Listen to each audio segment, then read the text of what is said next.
तर अगदी काही वेळापूर्वी उद्धव ठाकरे यांनी पत्रकार परिषद घेऊन पंतप्रधान मोदी आणि गृहमंत्री अमित शहांवर टीका केली आहे। जेएनसीनं सरकारला गुडघ्यावर बसवले असं ठाकरेंनी म्हटलंय। कोरोना काळात फेसबुक लाईव्हवरून आपल्यावर टीका होत होती, पण आता जेएनसीमुळे सरकार इंस्टाग्रामवरून सुरू असल्याचा टोला ठाकरेंनी लगावलाय।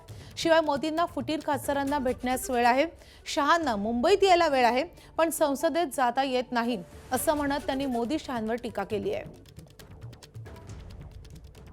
पंतप्रधानांना आपल्या देशाचे जे भाग्यविधाते आहेत त्या तरुणांना ते भेटत नाहीत। अगदी रात्री मध्यरात्री एकदम काय ते फ्रेंड्स म्हणून त्यांना इंस्टाग्राम वरून संदेश देतात। कोरोनाच्या काळामध्ये जेव्हा मी फेसबुक लाईव्ह करत होतो तेव्हा मला जे उपदेश देत होते की फेसबुक वरून सरकार चालत नाही, आता इंस्टाग्राम वरून सरकार चालवण्याची वेळ आलेली आहे। एवढे यांची आता हालत खराब झालेली आहे। जे काँग्रेसला जमलं नाही गेल्या 60-65 वर्षात त्यावेळेला ते यांनी करून दाखवलं, कारण काँग्रेसने एवढ्या शिव्या त्यांच्या डोळ्यात एकत कधीच खाल्ल्या नव्हत्या। तेवढ्या शिव्या आणि नालस्ती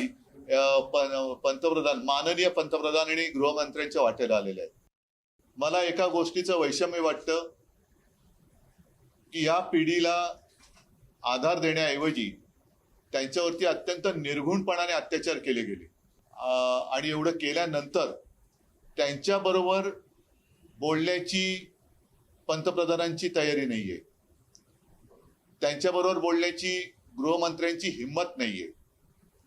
आज संपूर्ण विरोधी पक्ष आणि संपूर्ण देश पंतप्रधानांकडून आणि गृहमंत्र्यांकडून उत्तर मागतोय की अत्याचार तुम्ही का केलेत आणि कशासाठी केले। एका मंत्र्याचा राजीनामा घेतला म्हणून हा काही प्रश्न सुटत नाही, तर संपूर्ण सिस्टीम म्हणजे सरकार आता बदललं गेलं पाहिजे। दरम्यान दिल्लीमध्ये झालेल्या पंतप्रधान मोदी आणि खासदारांच्या भेटीवरही ठाकरेंनी टोला लगावलाय। असं वाटतं की ही लढाई जी आहे ती आता केवळ शिवसेनापुरती मर्यादित राहिलेली नाही।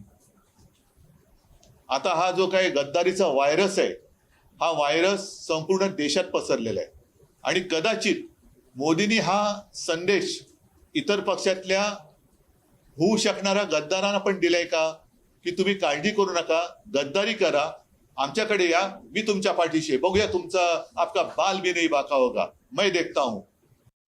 मोदी महाशय या गद्दारांना सांगतायत की भिवू नकोस, मी तुमच्या पाठीशी आहे। म्हणजे हे एक म्हणजे फार विचित्र आहे। ही जर का बंद दाराची चर्चा असेल तर बंद दाराआडच्या चर्चेतलं नेमकं हे वाक्य बाहेर आणण्याचं कारण काय की कोणावरती कोणाला तुम्ही संदेश देताय। कोर्टात सुनावणी सुरू असताना हे गद्दार त्यांना जाऊन भेटण्याचं कारण काय। ही धमकी वजा संदेश सुप्रीम कोर्टाला मोदींनी दिलाय, अमित शहानं दिलेला आहे, देवेंद्र फडणवीसांना दिलेला आहे की प्रशासनाला दिलेला आहे, नक्की कोणाला दिलेला आहे। आणि माझं मत आहे, अनिल देसाई इकडे बसलेत, अनिल ही सगळी कात्रणं माननीय सुप्रीम कोर्टाकडे सुद्धा सादर करा की हे असं वातावरण निर्माण केलं जाते।